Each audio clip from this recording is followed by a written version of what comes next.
Driving and the built environment that supports it affects our health. 70% of Americans do not engage enough physical activity to derive a health benefit. 61% of adults are overweight. 1 in every 4 is obese. And I think that the development that we've been in and captured in over the last 6 decades has resulted in this issue of physical inactivity and obesity for this nation.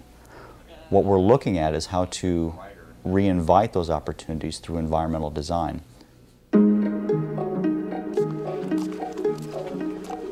Walkability is a cornerstone of smart growth, but it's not a new concept in Valencia, California, a planned community whose residents connect through an amiable network of walkways called paseos. Marlene and Lori Strauss have been enjoying this pedestrian-friendly environment for decades. We have walked these paseos, we've walked the neighborhood thousands of times in the last 35 years, and this is probably where we'll be forever. Valencia is unique because it connects its parks into the paseo system, which connects into our almost 20 miles of trail system. You can get on the city's trail system and go into the open spaces which surround us, and you can do that without interfacing with automobiles, which is a very lovely experience. The vision originally was to develop a balanced community. And what I mean by that is a community where people can not only just find a home to live, but also find an opportunity for a job, find opportunities for shopping, local restaurants, and social activities.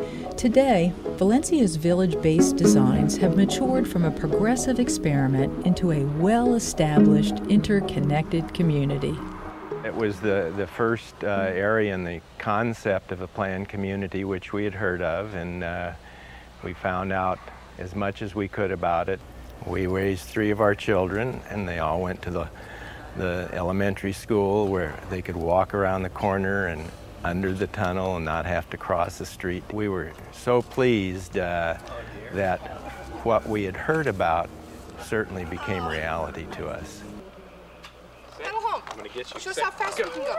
The safety and ease of the paseos also appealed to former resident Nick Lentini, who decided to return to Valencia to raise his own young family. Grew up just a few miles from Old Orchard 1, the track we live in now, and moved back here 6 years ago. It's a wonderful place to raise kids. It's a quiet neighborhood with a lot of families, a lot of open spaces to have your kids run, and we love the paseos because you can walk in them, he can ride his bike, and we don't have to worry about traffic. In fact, returning to Valencia is becoming a popular trend. For Lesline Kukuchka, it's nostalgia with a twist, as she returned to experience some of what used to be and some of what never was. It's funny because as I was growing up, there was really nothing to do out here because it was so small. So as a teenager, I thought, oh, I couldn't wait to move away. I can't wait to get out of here. Okay. And I did move away for a little bit, and I couldn't wait to come back. And we moved out here and had a child and opened up a business, so I'm here to stay. Good morning, Just Us Girls. Creating opportunities for people to both work and live in the same area is a smart growth ideal that Valencia has embraced by balancing 15,000 homes with 45,000 nearby jobs. For some residents, commuting means just a short trip to Valencia's town center, where their own small businesses offer a local alternative to the mall. It's all the result of large-scale planning, but that kind of development can raise concerns about environmental impact. Valencia's solution was to include a unique amenity for residents and non-residents alike, the preservation of over 5,000 acres of permanent open space.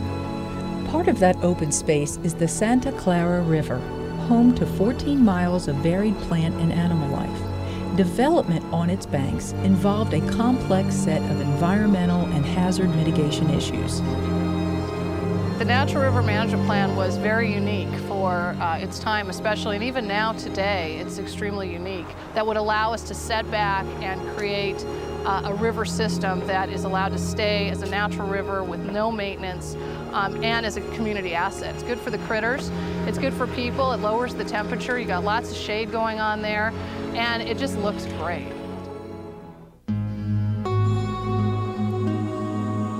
Protecting the environment is vital to smart growth, but communities also need protection from the environment.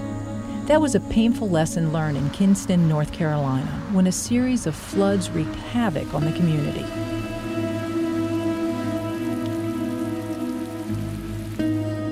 For Pastor C.W. Sutton, leader of a small congregation, the losses were devastating.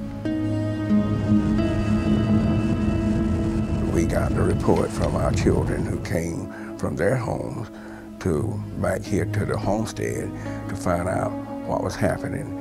And they called us and gave us a report that, Dad, it's real bad.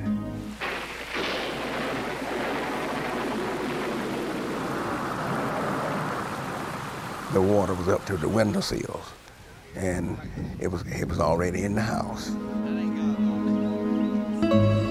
Kinston, North Carolina experienced serious floods from both Hurricanes Bertha and Fran in 1996. More flooding came with Hurricane Bonnie in 1998. But Hurricane Floyd was a historic, catastrophic event. It was grim. The first 5 days you could not get in or out of this county. All the bridges were washed out or underwater. We were just immobilized. The water was around for a good long time. And a lot of people have not gotten over it, both physically from their housing, but psychologically. It was very devastating. And so when we got